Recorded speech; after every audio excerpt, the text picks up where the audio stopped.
काला साया। यूं तो बनारस घाट अपनी खूबसूरती के लिए बहुत प्रचलित है, पर घाट के किनारे कई राज लिए बैठे हैं। ये कहानी शुरू होती है बनारस के घाट के पास बने ममता निवास से, जहाँ प्रिया लाल जोड़े में ममता के घर उसकी बहू बनकर आती है। आओ आओ बहू, घर को अपने पैरों से पवित्र करो। ममता घर की दहलीज पार कर ही रही होती है कि अचानक एक बहुत गंदी सी बास पूरे घर में फैल जाती है।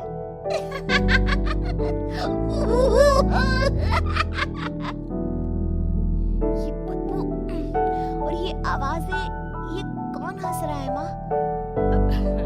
ये पड़ोसी ना हमारे थोड़े अलग से है।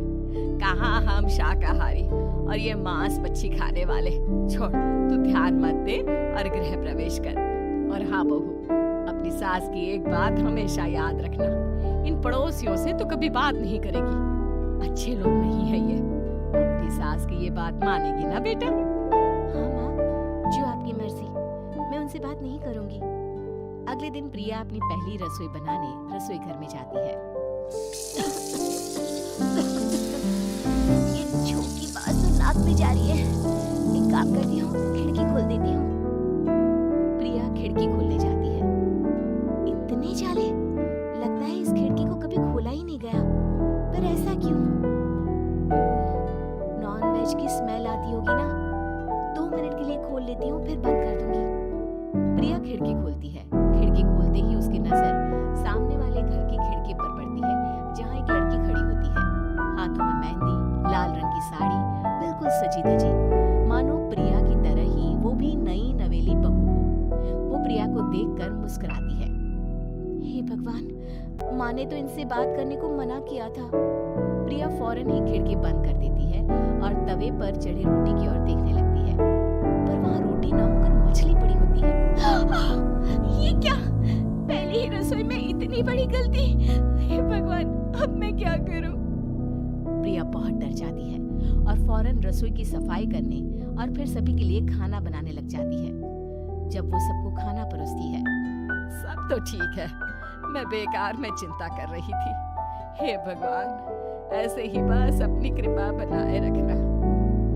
रात के वक्त जब सब सो रहे होते हैं, तब प्रिया को पायल की आवाज सुनाई देती है, जिससे उसकी आंख खुल जाती है।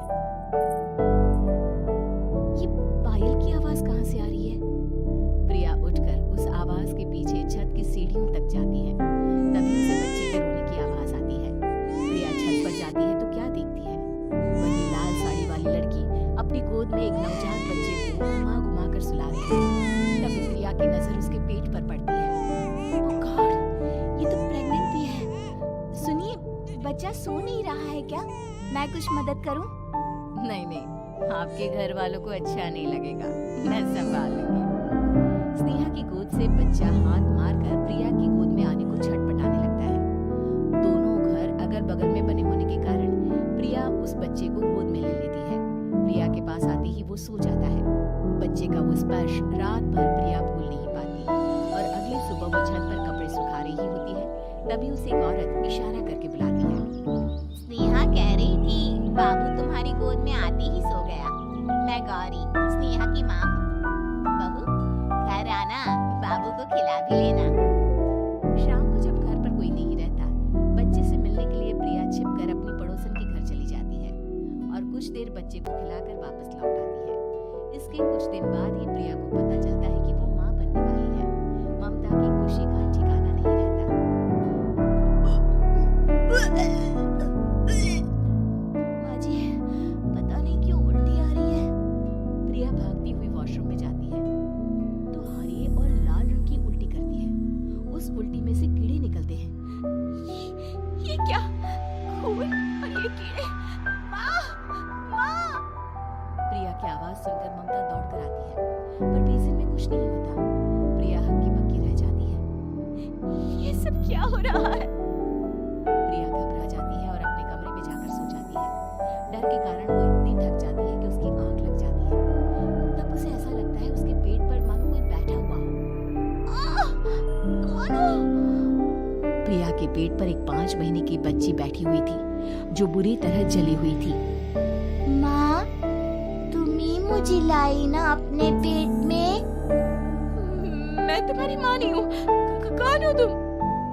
माँ, देखो मैं जल गई बुरी तरह से। 6 महीने पेट में रहने को भी मुझे नहीं मिला। सहला दो ना माँ। बचाओ! बचाओ! माँ! ममता दौड़कर कमरे में आती है। प्रिया की बातें सुनकर वो सब समझ जाती है। तू कहीं बगल वाले घर में तो नहीं जाकर आई ना बहू? मुझे माफ कर दो, मैं गई थी माँ। उस घर में सब मरे हुए हैं बहू।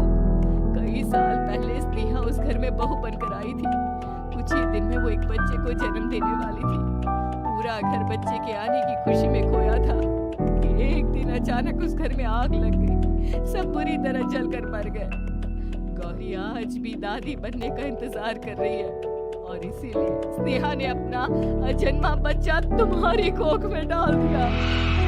ममता ये कह रही होती है कि पीछे से उसके पैरों को एक बच्चा पकड़ लेता है। दादी, माँ, स्नेहा की गोद में यही बच्चा था। ये बच्चा कौन है फिर? तेरी मौत है। तेरी भी दादी। जिस चीज का ममता को डर था वही हो गया। ममता निवास के ऊपर मौत ने चादर बिछा दी थी। प्रिया का पेट ऐसे बढ़ जाता है मानो 9 महीने का हो। 2 हाथ उसके पेट से बाहर निकलते हैं। बहू, संतोष को फोन कर, किसी पंडित जी को बुला बहू। प्रिया का पति भागता हुआ घर आता है। ये तो होना ही था माँ। तेरा बाप तेरे सामने आ गया तो तू सह नहीं पा रही है। स्नेहा घर में आग लगी नहीं थी, माँ ने लगाई थी प्रॉपर्टी की लालच में। और वो बच्चा मेरी पहली पत्नी का बच्चा, मेरा बेटा, जो कि उस आग की चपेट का शिकार हो गया था। मैंने तुमसे ये सब माँ के कहने पर छुपाया था। मुझे माफ कर दो प्रिया। तुम अगर चाहो तो यहाँ से जा सकती हो। मैं तुम्हें किसी भी बंधन में रखना नहीं चाहता। मेरी शादी हुई है आपसे, मैं आपको छोड़ नहीं सकती, पर उससे पहले हमें स्नेहा, उसकी माँ और बच्चे की आत्मा की शांति करवानी होगी। संतोष और ममता गौरी के घर जाते हैं। अंदर सब कुछ जला हुआ होता है। जमीन पर जली हुई लाशें बिखरी हुई थी। ममता रो रो कर अपनी करने की माफी गौरी से मांगती है। प्रिया स्नेहा के घर वालों का अंतिम संस्कार करवा देती है और ममता निवास फिर से आत्माओं के साए से मुक्त हो जाता है।